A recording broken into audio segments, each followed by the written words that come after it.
I'd like to go over this tap with yous, just an eBay cheap hot water tap, and just need to have some sort of hot water in the back shed, and without installing a hot water system and so forth and going through all that, I thought I'll just try one of these taps here, and I quite like it. It does have its cons.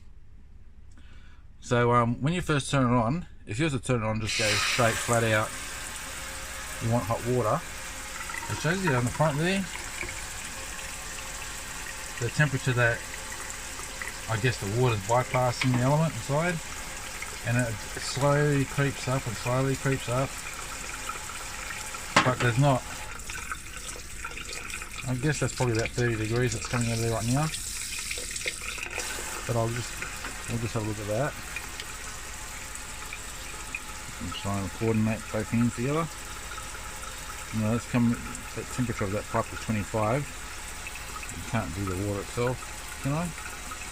I'm definitely try. Hey, so we're getting, say 34 there, it shows 36 there. So it's definitely warm enough to like wash dishes with or something like that.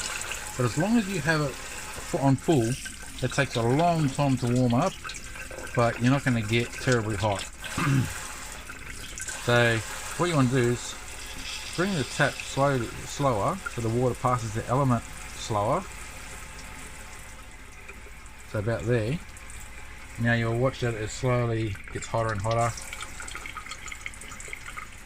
So you'll watch it slowly creeps up to a reasonably hot temperature. It's starting to get steam off the water now. Okay, so it looks like 46 is where it's comfortable to get up to, and that's if I put that on the water there, it shows 41. Let's see if we can coordinate both ends together. 43, 44. They're kind of bouncing around there. It's slowly getting hotter here. Starting to climb up there a bit more as well. 47 now. So I'm just gonna let the sink fill up and see how hot she actually gets. I haven't actually done this. This is my first time trying to get it really hot. I'm normally comfortable with just running it as it was at 30 degrees. It's comfortable to wash dishes with, you know, so you're not putting your hands in freezing cold water. Okay, it's been going for a while. I've emptied the sink, and I don't want to waste too much water, but 48 seems to be where it's comfortable to get to. Once it gets to that point, it might climb up another 1 or 2. I can't see it, but it's definitely a benefit. It's definitely good to have something like that. So when you put it in, you've got to drill a hole through the sink. Now you can put the lead through. I'll show you there.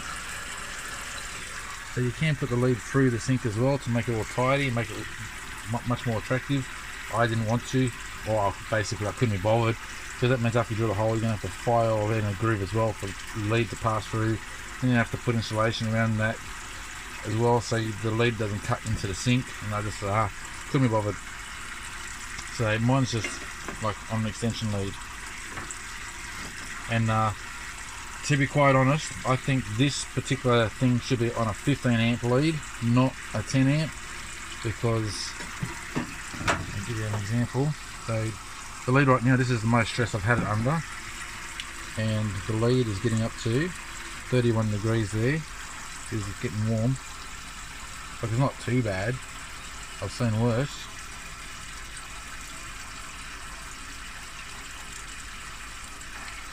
But yeah, that's getting pretty warm,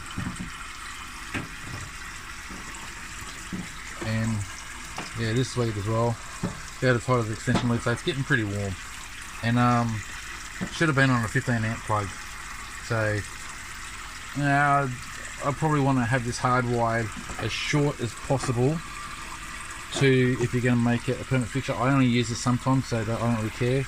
But if this was something that you wanted to use a lot, you'd probably want to make this shorter, hardwire it into the wall, into proper wiring, like a 40 amp connection, something like that, and have this as short as possible. And then this will perform even better because it's not got that load on it. But I just wanted to show you, you know, I'm happy with it. Now, when you turn this off, I'll put that on full now. and you'll see the temperature come down. I can put my hand back underneath there. It still says 49 there, but there's no way it's 49 anymore. Because the faster the water's going past the element, it's a nice temperature again. So that's currently sitting at 41, it says. But yeah, I don't think so. I think it'll be colder than that. Anyway, believe the temperature gauge, not me. It said 40. Could be reading down there as well. But when you turn this off, here's the thing. When you turn that off, what you want to do is run cold straight away to cool that element down. Because when I turn this now to cold, that comes out really hot for a quick gush. So you can only imagine, if you turn this off, all you've done is use hot and you keep turning it off, the seals inside and so forth, you know, with all that heat with all that heat and pressure inside, eventually it's going to fail. So you want to make sure that you give this a nice good run of cold after you use the hot, just to make sure that you've cooled the element down and you're not causing that build up of heat and pressure inside it. So that should make it last longer.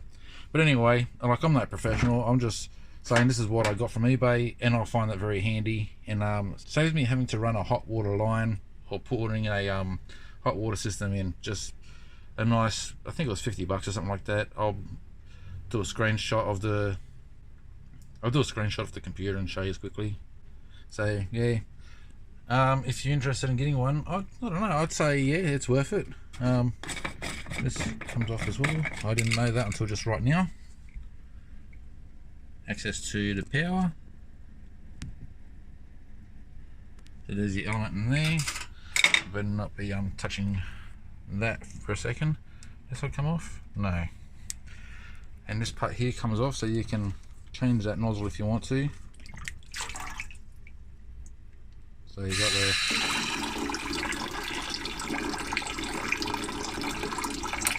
straight running like that.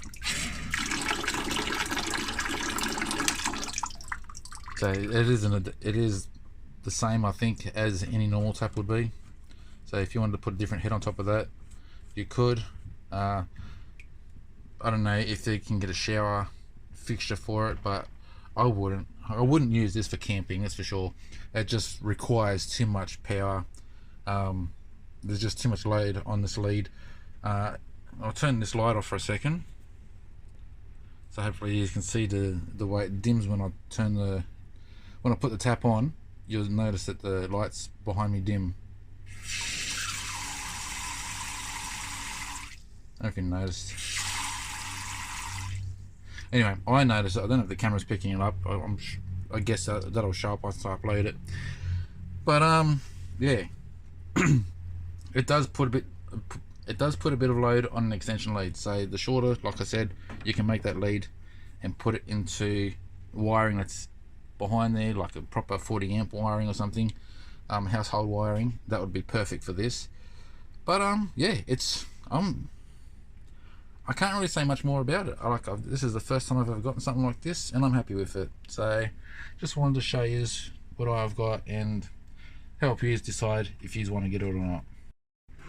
Okay, well, till next time, so don't forget to give me a thumbs up, like, subscribe. Costs nothing and it helps me out, and I'll catch you on the next one. Cheers, guys.